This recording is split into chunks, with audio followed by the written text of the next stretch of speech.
The message came on a Tuesday.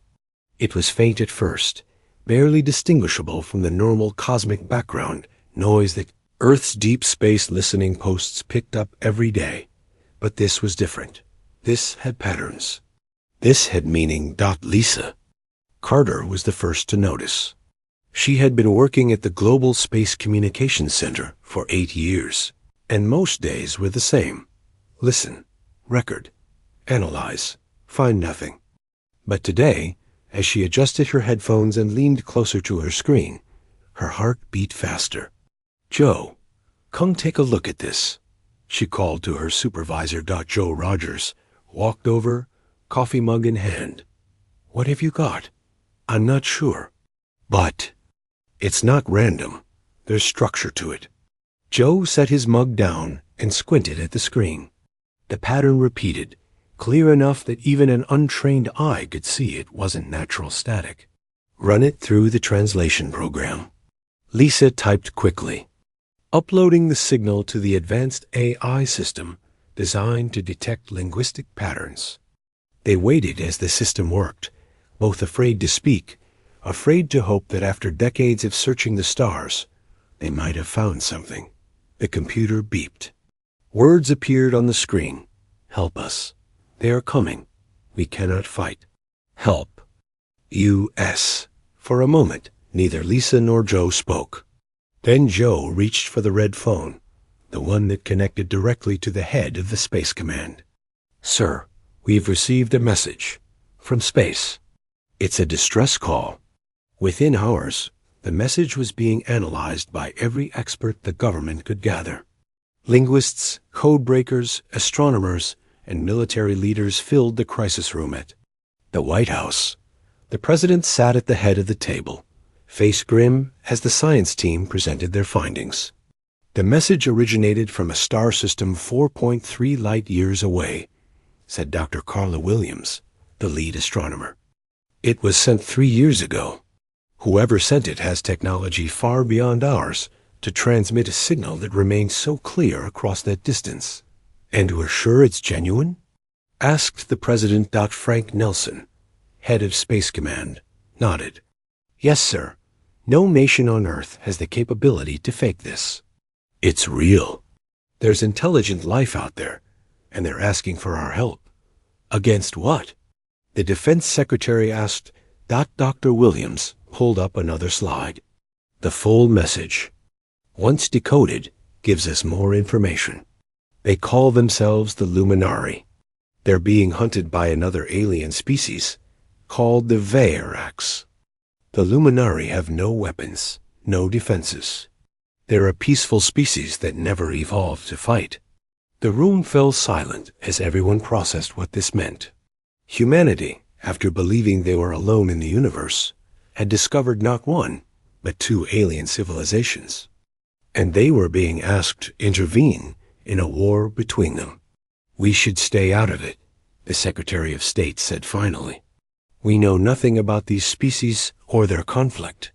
It could be a trap, or it could be our chance to make first contact and establish ourselves as a galactic ally," countered the science advisor. The debate continued for hours until Dr. Williams cleared her throat. "There's something else you should know," she said. "The Luminari included information about both worlds in their message. Their planet has conditions we would consider paradise-stable climate, abundant resources, low gravity, minimal natural threats. The Veyrax, however, come from what they call a death world, high gravity, toxic atmosphere, extreme temperatures, dangerous predators at every turn." "So what?" asked the defense secretary. "So Earth falls somewhere in the middle, but closer to the Veyrax home world in terms of harshness," Dr. Williams explained. "We evolved on what these Luminari would consider a death world too. We might be the only species tough enough to help them that still possesses the empathy to want to." The president stood up and walked to the window, looking up at the stars. "If we were in trouble, we'd want someone to help us." He turned back to the room. "Assemble a team. Our best and brightest. We're going to answer this call Captain Ethan Cole was in the middle of his morning run when his phone buzzed. The message was simple. Report to base immediately. Priority Alpha. Within an hour, he sat in a briefing room with 4 other people, all looking equally confused. General Patricia Lee walked in, her face serious. "What I'm about to tell you is classified at the highest level," she began. 3 days ago, we received a distress call from an alien civilization. Ethan felt his world shift. The room was silent. As the general explained the situation and showed them the message from the Luminary, "Why us?" asked Olivia Grant, a linguist who had worked on translating obscure Earth languages. "Each of you brings skills we need," General Lee answered. "Captain Cole, your tactical experience and leadership. Lieutenant Grant, your gift for languages. Dr. Wright, your expertise in biology. Major Martinez, your combat tactics. And Murphy, your engineering genius." Engineer Alan Murphy raised his hand. "But we don't have ships capable of interstellar travel." General Lee smiled for the first time. "Actually, we do. For the past 15 years, a secret program has been developing an experimental drive system. The ship is called the UES Intrepid. It's ready for its first mission." Dr. Samuel Wright shook his head in disbelief. "So we're really doing this? Traveling to another star system to fight someone else's war?" "Not to fight a war," Captain Cole said, speaking for the first time. "To save a species from extinction." He looked at each team member. "I know this is a lot to process. But think. About what's at stake? First contact. Proving humanity can be a force for good in the universe." Major Diane Martinez, who had been silently taking everything in, finally spoke. "The Varax evolved on a world harsher than Earth, and they're using that strength to prey on a weaker species. If we don't stop them, who will?" General Lee handed each of them a folder. "You have 48 hours to decide. This mission is voluntary. If you accept, you'll begin training immediately. The Intrepid launches in 1 month." As they left the briefing room, Ethan felt a mix of fear and excitement. Humanity had spent centuries looking up at the stars, wondering if they were alone.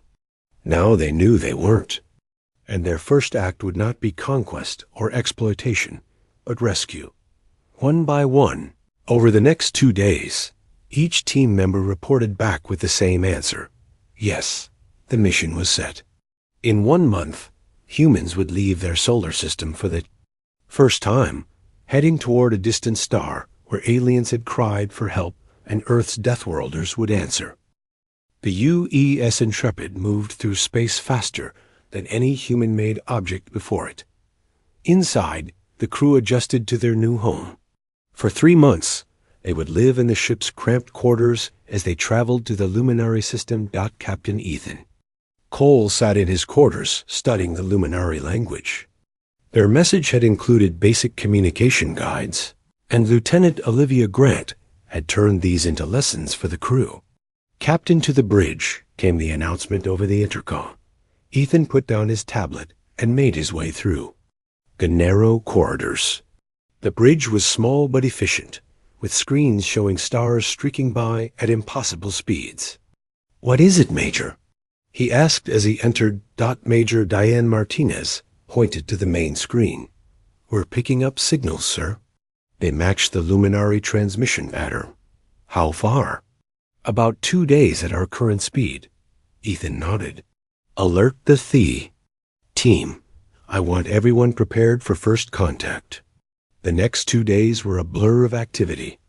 Dr. Samuel Wright reviewed everything they knew about luminary biology.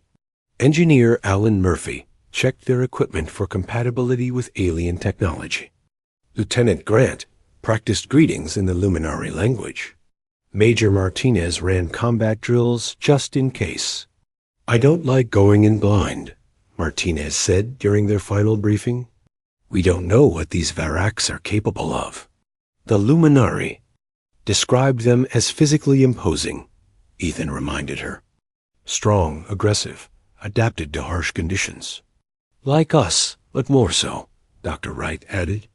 If their home planet is as harsh as described, they'll be stronger and tougher than humans. Which is why we'll try diplomacy first, Ethan said firmly. We're here to help the Luminari, not start a war with another species. The Intrepid dropped out of faster-than-light travel at the edge of the Luminari system.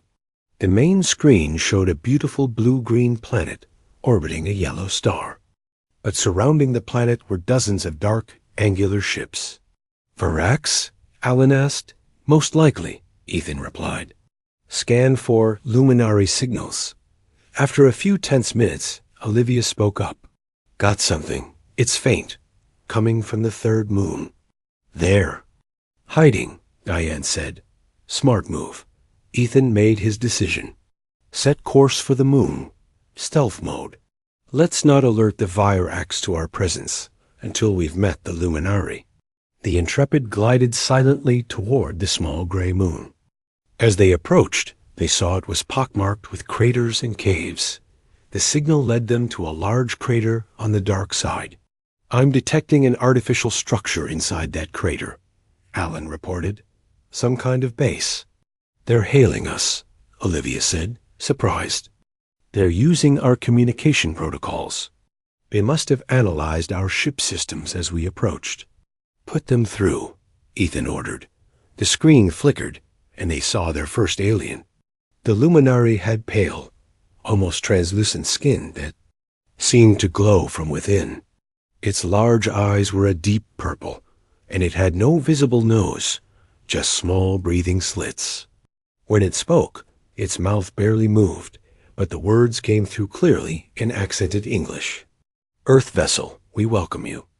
I am Ambassador Elio of the Luminari Collective. You have answered our call, and we are grateful. Ethan stepped forward. I'm Captain Ethan Cole of the United Earth Space Command. We received your distress signal and came to offer assistance. The Luminari's eyes seemed to shine brighter. You traveled between stars to help strangers. This confirms what we hoped. About your species, the alien gestured. Please bring your ship into our dock. It is shielded from thorax sensors. Following the Luminari's guidance, they landed the Intrepid inside a massive hangar carved into the moon. When they stepped out, the air was breathable, but smelled faintly sweet. Ambassador Elio met them at the airlock, flanked by other Luminari. In person, they were taller than humans, nearly 7 feet, and moved with a flowing grace that made them seem almost weightless. Your gravity is lower than Earth's, Dr. Wright observed. Yes, Elio nodded. Our homeworld has approximately 70% of your gravity. It makes your movements seem forceful to us. The Luminari led them through corridors lined with a material that glowed softly, providing light without any visible source. They entered a large chamber where dozens of Luminari were working at stations with technology far beyond Earth's. This is our command center, Elio explained. From here, we monitor the Varax blockade of our planet. How long had they been here? Ethan asked. They arrived in our system 1 standard year ago. At first, we welcomed them as we welcome you. We shared our knowledge, our resources. Elio's voice became sad. Then they attacked. They took our orbital stations, then landed on our world. Many Luminari died. We had no defenses, no weapons. The concept of hurting another being is ... the translator struggled. ... incomprehensible to us. You've never had wars? Dr. Wright asked, fascinated. Our world has abundant resources. No dangerous predators evolved.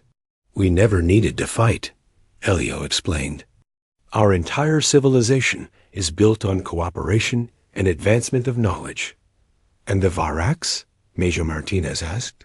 What do you know about them? Another Luminari stepped forward. I am Tila, our chief scientist. We have studied the Varax, biology from fallen specimens. They evolved on a world with 3 times our gravity toxic atmosphere, extreme temperature variations, and numerous apex predators. A death world, Ethan said. Yes, Tila nodded. Their bodies are dense, their skin armored. They can breathe atmospheres that would kill us instantly. They see our peaceful nature as weakness, our resources as theirs to take. Suddenly, alarms blared throughout the base. A luminary rushed into the room. Varak's ships approaching the moon. They've detected the Earth vessel's energy signature. Major Martinez immediately pulled out her weapon. Captain, we should return to the ship. No time, Elio said. They're already landing. Our sensors detect a small scout party. How many? Diane asked. 5 Vorax warriors. Ethan looked at his team. We came here to help. Looks like we're starting now. Major, you and I will engage the Vorax. Lieutenant Grant, stay with the Luminari and keep communications open. Dr. Wright, observe. And gather data. Murphy, see if you can boost our weapons with Luminari tech. The Luminari watched in confusion as the humans prepared for battle. You intend to fight them?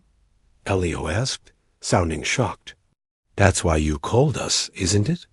Ethan replied as he checked his pulse rifle. We hoped you might help us communicate. With them, find a peaceful solution. Major Martinez laughed without humor. Sometimes the only language aggressors understand is force. As the humans moved toward the entrance where the Vorax would breach, Elio followed. We called you because you evolved on a world with challenges, yet developed empathy and cooperation alongside your strength. You are like us, but also like them. You understand both worlds. Ethan paused, considering this. You're right. We'll try to capture one alive. Maybe then we can open a dialogue. The door at the end of the corridor shuddered as something powerful struck it from the other side. The humans took positions, weapons ready. Stay back, Ethan told the Luminari. Door burst open, and they saw their first Vorax warrior. 8 feet tall, with gray-green scaled skin and 4 yellow eyes. Its muscled body was covered in natural armor plates, and it carried a weapon that looked like it could tear through steel. The Vorax roared when it saw the humans, revealing rows of sharp teeth. Behind it, 4 more warriors appeared, all equally. Imposing Got Major Martinez fired first, her pulse rifle hitting the lead Vorax in the shoulder. The alien staggered, but didn't fall. It looked at the wound, then at the humans, its yellow eyes showing something new. Surprise. The battle had begun. The corridor erupted in chaos. Major Diane Martinez rolled to the side as a Vorax energy blast hit where she had been standing. Captain Ethan Cole fired 3 quick shots, hitting the lead Vorax in the chest. The alien warriors stumbled but kept coming. Their armor is too thick, Ethan shouted. Aim for the joints. Diane adjusted her aim and hit a Vorax in the knee. The creature fell with a roar of pain. The humans were outnumbered, but they had surprise on their side. The Vorax clearly hadn't expected resistance from anyone but the Luminari. From further back, Alan Murphy had grabbed a Luminari device and was working frantically to modify it. Captain, I think I can boost our weapons with this. Dr. Samuel Wright pulled Ambassador Elio away from the fighting. Is there another way out of here? The Luminari seemed frozen in shock at the violence unfolding before them. Yes, ... Through the lab, Elio finally managed to say. Lieutenant Olivia Grant urged the Luminari to follow Dr. Wright. Go, we'll hold them off. One of the Vorax charged at Ethan, moving with shocking speed for something so large. Ethan ducked under its massive arm and fired upward, hitting the soft tissue under its jaw. The alien crashed to the floor. Got one, he called out. Make that 2, Diane replied as another Vorax fell to her precise shooting. The remaining 3 Vorax pulled back slightly, reassessing these unexpected opponents. They growled to each other in their harsh language. "They're planning something," Olivia warned. She had been studying the Virax language from the Luminari, data and recognized patterns in their sounds. Alan ran forward with the modified weapon. "Try this, Captain." Ethan took the device. It was heavier than it looked and hummed with energy. "What does it do?" "It's a Luminari research tool. I reversed the polarity. Should disrupt their nervous systems without killing them." The Virax charged again. Ethan aimed the device and fired. A pulse of blue energy shot out, hitting the lead Virax. The alien convulsed and collapsed, unconscious but alive. "It works," Ethan shouted. "Murphy, you're a genius." They quickly disabled the last two warriors. As the final Virax fell, an eerie silence filled the corridor. "Bind them," Ethan ordered, "and get the strongest one into a secure room. I want to talk to it when it wakes up." The Luminari returned cautiously, their large eyes wide with a mix of fear and amazement. "You defeated them," Tila said, her voice filled with wonder, "without any casualties." "That was just a scouting party." Diane replied grimly, "There will be more coming when these don't report back." Ambassador Elio approached the unconscious Vorax. "In all our encounters, we have never captured one alive. They fight to the death or take their own lives when cornered. They've never faced humans before," Ethan said. "We're full of surprises." The humans and Luminari moved deeper into the base. The largest Vorax warrior was secured in a room reinforced with Luminari technology. Dr. Wright examined the alien with fascination. "Amazing adaptation," he said, pointing to the natural armor plates. "And look at the muscle density. It must be 5 times stronger than a human." "Which makes it all the more impressive that you defeated them," Tila said. She had joined Dr. Wright and was recording everything with a small device. "We're not stronger," Samuel explained, "but we're smarter, more adaptable." In the command center, Ethan and Diane studied the Virax ships surrounding the Luminari homeworld.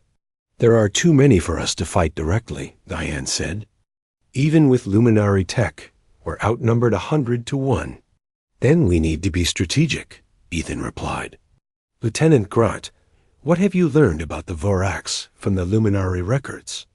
Olivia brought up a display showing Virax social structures. They're hierarchical. Each ship has a commander who answers to a fleet lord. The fleet lords answer to the supreme commander. So if we take out the leadership, the rest might fall into disarray, Olivia confirmed. But getting to the supreme commander would be nearly impossible. Alan had been working with the Luminari. Engineers, maybe not. The Luminari have stealth technology that's far beyond ours. We might be able to adapt it to the Intrepid. A Luminari technician approached them. "The Virax prisoner is awake." Ethan, Diane, and Olivia went to the holding room. The Vorax warrior sat perfectly still, its yellow eyes tracking their movements. Up close, the alien was even more intimidating. Its gray-green skin was scarred from countless battles, and its teeth were visible, even with its mouth closed. "I am Captain Ethan Cole of Earth," Ethan said slowly, allowing Olivia to translate. The Virax made a sound like grinding stones. "I am Krovak, hunter of the third claw. You are not Luminari." "What are you?" "We are humans," Ethan replied. "We came to help the Luminari." Krovak's 4 eyes blinked in sequence. "You fight well for soft bodies. Why defend the weak?" "It is the right of the strong to take from the weak." Olivia translated, then added, "That seems to be their core belief system. Strength gives right." Ethan stepped closer to the force field separating them from the prisoner. "We believe the strong should protect the weak, not prey on them." When Olivia translated this, Krovak made a harsh sound that might have been laughter. "Then you will die with them." Our fleet approaches. Soon this moon will be dust. An alarm sounded through the base. They rushed back to the command center. 6. Thorax destroyers have broken from the blockade, a luminary reported. They will reach us in 1 hour. Ethan turned to his team. We're out of time. We need a plan now. Dr. Wright had been studying the data from his examination of the Verax. I might have something. Their biology has a weakness.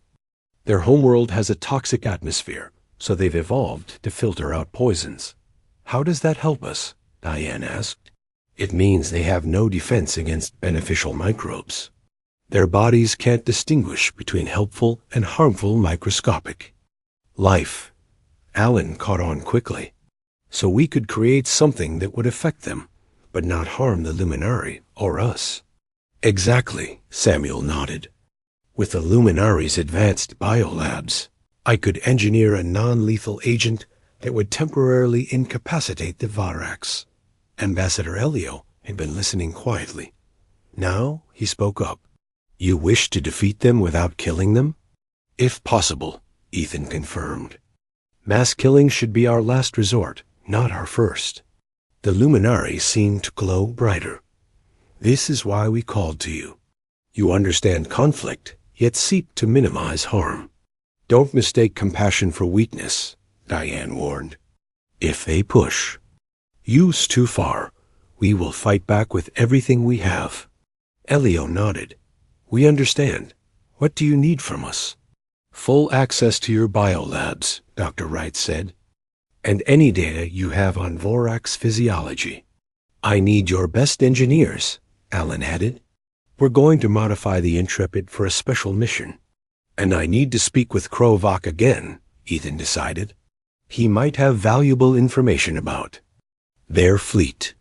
As the team dispersed to their tasks, Tila approached Lieutenant Grant. Your people are remarkable. You fight when necessary, yet seek peace when possible. Olivia smiled. On Earth, we have a saying, the true strength of a species isn't how well they can fight, but knowing when not to. Outside the base, the Virax ships drew closer. The humans had 1 hour to prepare their defense. The real test of Earth's Deathworlders was about to begin. Time was running out. In the Luminary Biolab, Dr. Samuel Wright worked frantically alongside Tella. Their hands moved quickly over strange equipment as they developed the non-lethal agent to use against the Vorax. This should work, Samuel said, holding up a vial of pale blue liquid. It targets their unique biology. It won't harm them permanently. Just put them to sleep for about 6 hours. Tila looked amazed. You created this in less than an hour. Our scientists would have taken days. Necessity is a powerful motivator, Samuel replied. Now we need to figure out how to deliver it to their ships. In another section of the base, engineer Alan Murphy and a team of luminary technicians modified the UES Intrepid. They had attached luminary stealth technology to the hull and rewired the ship's systems to accommodate it. The stealth field will hide us from their sensors, Alan explained to Captain Ethan Cole. But it won't last long, maybe 30 minutes at full power. Ethan nodded. That should be enough time. What about the delivery system for the agent? Alan pointed to a newly installed device on the ship's exterior. We've modified one of their atmospheric samplers into a dispersal unit. It can release the agent into the Varax ship's air filtration system. Major Diane Martinez joined them, carrying several weapons. I've been studying the layout of Vorax ships from the Luminary Intelligence. Their command center is always at the core, heavily protected. So a frontal assault is out of the question, Ethan said. Not necessarily. Diane replied with a slight smile. The Luminari have provided us with personal cloaking devices. They've never used them offensively, but we can. Lieutenant Olivia Grant rushed into the hangar. Captain, I've learned something important from Krovak. The Varax aren't just conquering. For the sake of conquest, their homeworld is dying. Some kind of environmental catastrophe. They're desperate for a new place to live. This information changed everything. Ethan gathered his team for a final briefing. "Here's the plan," he said, pointing to a display showing the approaching Varak ships. "We take the Intrepid, cloaked, with Luminary tech, and approach the lead destroyer. That's likely where the fleet commander is. We board using the personal cloaking devices, release Dr. Wright's agent into their air system, and take control once they're unconscious." "And then?" Samuel asked. "Then we contact their supreme commander with a proposal." The Luminari listened to the plan with concern. Ambassador Elio stepped forward. "This is extremely dangerous. The Varaks will kill you if they detect you." "Risk comes with the job," Ethan replied. "But now that we know they're fighting for survival, not just conquest, we might be able to find a solution that works for everyone." "How?" Elio asked. "The third planet in your system. It's uninhabited, right?" Stella nodded. "Yes, but it's a harsh world with toxic areas and extreme weather. Nothing like our home. But possibly suitable for the Voraks," Ethan suggested. "They evolved on a death world. They might prefer those conditions." The Luminari looked at each other, clearly never having considered this possibility. "We could help them terraform it," Alan added. "Between Luminari science and Varak strength, they could create a new homeworld without taking yours." Ambassador Elio's skin glowed brighter, a sign of strong emotion among the Luminari.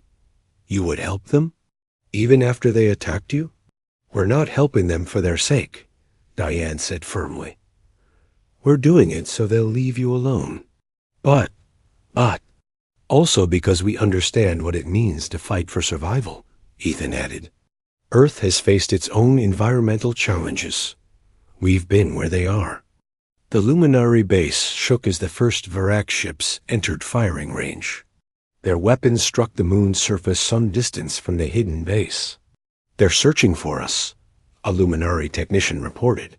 "The base shields are holding, but they'll find us eventually." "Time to go," Ethan said. "Team to the Intrepid." The human crew boarded their ship. Each now wore a thin device on their wrist, the personal cloaking technology. They carried modified weapons, loaded with darts containing Dr. Wright's sleeping.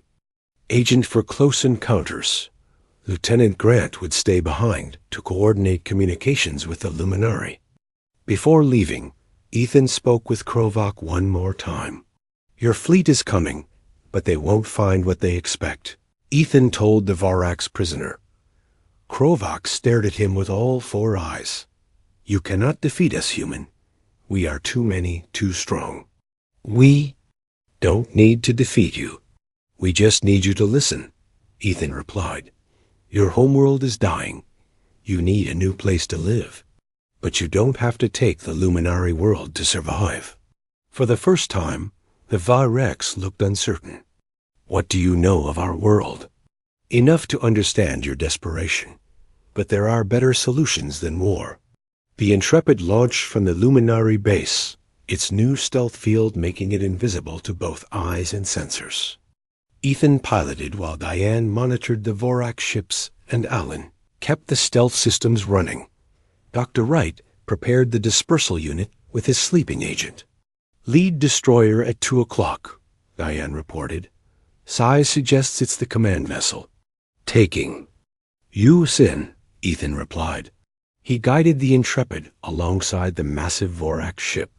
Up close, it looked even more intimidating, all sharp angles and weapon ports, designed purely for battle.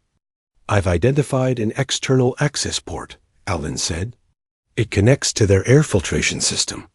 Ethan brought the Intrepid close enough that their airlocks could connect. "Dr. Wright, prepare the agent. Major Martinez and I will board first. To secure the area. Murphy, keep the ship ready for immediate departure." "The stealth field is already starting to fluctuate," Alan warned. "We have 25 minutes at most." Ethan and Diane activated their personal cloaking devices and became nearly invisible, just slight distortions in the air. They crossed through the connected airlocks and entered the Varak ship. The interior was hot and humid, with dim red lighting. Everything was oversized for human comfort. They moved carefully through the corridors, avoiding the few Varaks they encountered. The ship seemed to have a minimal crew, most likely because they expected little resistance from the Luminari.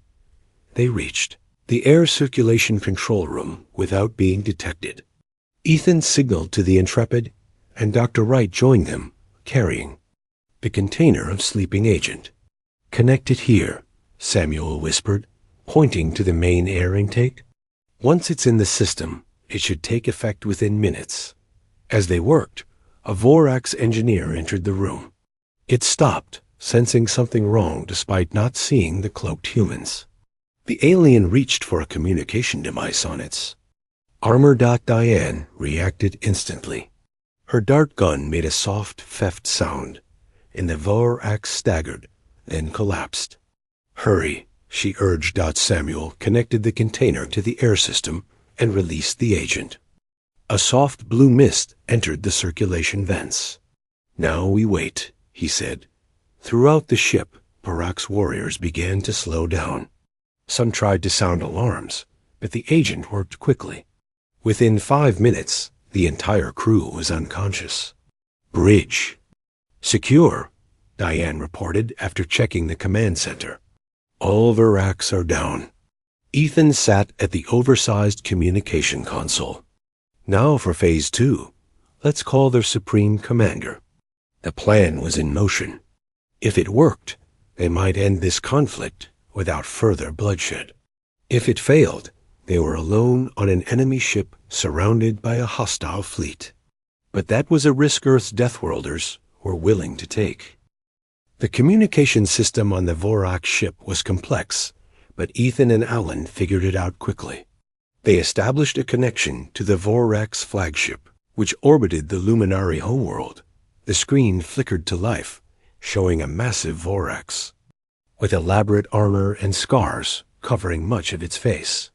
All 4 of its yellow eyes widened in shock at seeing humans on the bridge of one of its destroyers. "I am Captain Ethan Cole of Earth," Ethan said clearly. "Am I speaking with the Supreme?" "Commander?" The Varak's surprise turned to anger. "I am Supreme Commander Drakor. How are you on my ship? Where is Commander Vrex?" "Commander Vrex and his crew are alive but sleeping," Ethan explained. "We have control of this destroyer and its weapons. We could target your flagship right now." Drakor's upper lip curled back, showing sharp teeth. "You threaten me? I have 30 warships. I will destroy you." "You could," Ethan agreed calmly. "But first, I think you should hear our proposal." Diane and Samuel stood just out of view of the communication screen. They had dragged the unconscious Krovak into the bridge from the transport they'd used to bring him from the Luminari base. "We know why you're attacking the Luminari," Ethan continued. "Your homeworld is dying. You need somewhere new to live. But taking the Luminari planet by force isn't your only option." Drakor was silent for a moment. "What do you know of our world?" "We know its harsh high gravity, toxic atmosphere, extreme temperatures. We know your people evolved to be strong survivors, and we respect that." The Supreme Commander's eyes narrowed. "The Luminari world is perfect. Rich resources, clean air, fertile land. Perfect for them, maybe," Ethan said. "But is it perfect for you? Would your people really thrive in such a gentle environment after evolving for thousands of years on? A death world?" This seemed to give Drakor pause. "There's another option," Ethan continued. "The 3rd planet in this system. It's uninhabited. Harsh conditions, much closer to your homeworld. With the right terraforming, it could be ideal for your people." "Terraforming takes decades," Drakor growled. "We need a home now. Not with Luminari technology." Alan cut in. "Their science is far beyond Earth's or yours. They could help you transform that world in months, not decades." "Why would they help us after we attack them?" Because they want peace, Ethan said simply. And because humans will ensure both sides keep their promises. Drakor seemed to consider this. Then his expression hardened again. You are few. The Luminari are weak. Why should I accept your terms when victory is certain? Ethan nodded to Diane, who dragged the unconscious Krovak into view. Because victory isn't certain. We captured your scout team alive. We took this destroyer without firing a shot. And the agent that put this crew to sleep? We can deploy it across your entire fleet. This was a bluff. They didn't have enough of the agent for all the ships. But Drakor didn't know that. You lie, the Supreme Commander growled, but with less conviction. Test us, Ethan challenged. Or we can try diplomacy instead. Your choice. Just then, Krovak began to stir. The agent was wearing off faster on him, perhaps due to his size or metabolism. He looked around grudgingly, then saw the screen showing Drakor. Supreme Commander, he said, struggling to stand. These humans. They're not like the Luminari. They fight like us, but they think differently. They spoke of ... another way. Drakor seemed surprised to hear this from one of his warriors. You would trust the words of aliens, Krovak? I would trust the evidence of my own defeat, Krovak replied. They could have killed us. They chose not to. Samuel stepped forward. Supreme Commander, I've studied your biology. Your people evolved for a harsh world. The Luminari planet might seem ideal, but its lower gravity would weaken your people over generations. Its lack of natural toxins would compromise your advanced immune systems. You might conquer it, but living there would slowly destroy what makes your species strong. This scientific argument seemed to affect Drakor more than the threats had. The Varaks valued strength above all. I will speak with the Luminari myself, Drakor finally said. Bring them to this communication. Ethan contacted the Luminari base. Soon, Ambassador Elio appeared on a split screen alongside Drakor. It was a striking contrast, the sleek, luminous Luminari and the battle-scarred, armored Varaks. Ambassador Elio, Ethan began. Supreme Commander Drakor is willing to discuss the possibility of terraforming the third planet instead of conquering yours. Elio's skin glowed brighter. We would gladly assist the Varaks in creating a new home. Our scientists have already begun analyzing the third planet's potential based on what we know of Varaks physiology. And why would you help those who tried to destroy you? Drakor demanded. Because unlike you, we do not see different evolutionary paths as a reason for conflict, Elio replied. Your strength and our science could accomplish great things together. The negotiations continued for hours. Ethan and his team served as mediators, translating not just language, but perspectives between the two alien species. Slowly, a framework for peace emerged. The Varaks would withdraw their forces from Luminari territory. In exchange, the Luminari would help them transform the third planet into a suitable home. Earth would send additional ships to monitor the agreement and provide assistance to both sides.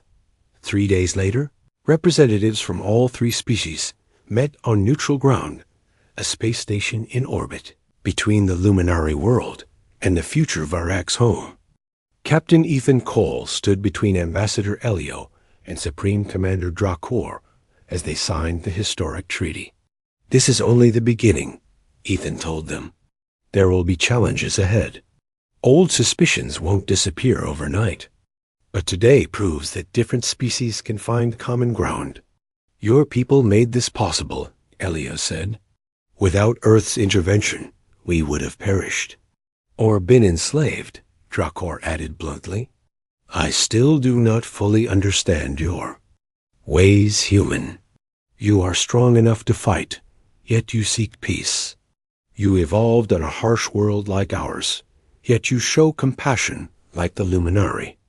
That's humanity, Ethan replied. We've had to be both warriors and peacemakers to survive. Our world taught us to be tough, but also taught us that cooperation often achieves more than conflict. As the U.S. Intrepid prepared to return to Earth, the crew gathered on the bridge. Their mission had succeeded beyond anyone's expectations. They had saved the Luminari, helped the Varax find a new home, and established humanity's place among the stars. So what do we tell them back on Earth? Alan asked. Ethan looked at the view screen, showing both alien worlds, the blue-green Luminari planet, and the red-tinged third world that would soon be home to the Varax. We tell them that the galaxy is more complex and wonderful than we ever imagined, he said. We tell them that being from a death world doesn't make us destined to be conquerors. It gives us the strength to protect those who need it, and the wisdom to understand those who are different. Lieutenant Olivia Grant smiled. We tell them that when aliens cried for help, Earth's Deathworlders answered the call, not just with strength, but with compassion. The Intrepid broke orbit, its course set for home. Behind them, two very different species began the hard work of building a lasting peace. And ahead of them lay Earth, waiting to hear about humanity's first steps into a larger universe, a universe that now knew humans were a force not just of power, but of wisdom and balance. As the stars streaked by, Ethan thought about how far they had come. The Luminari had called Earth a death world, yet that harsh cradle had produced a species capable of bridging the gap between evolutionary extremes. Perhaps that was humanity's true purpose among the stars, not to conquer or submit, but to understand and connect. The Deathworlders had answered the call, and the galaxy would never be the same.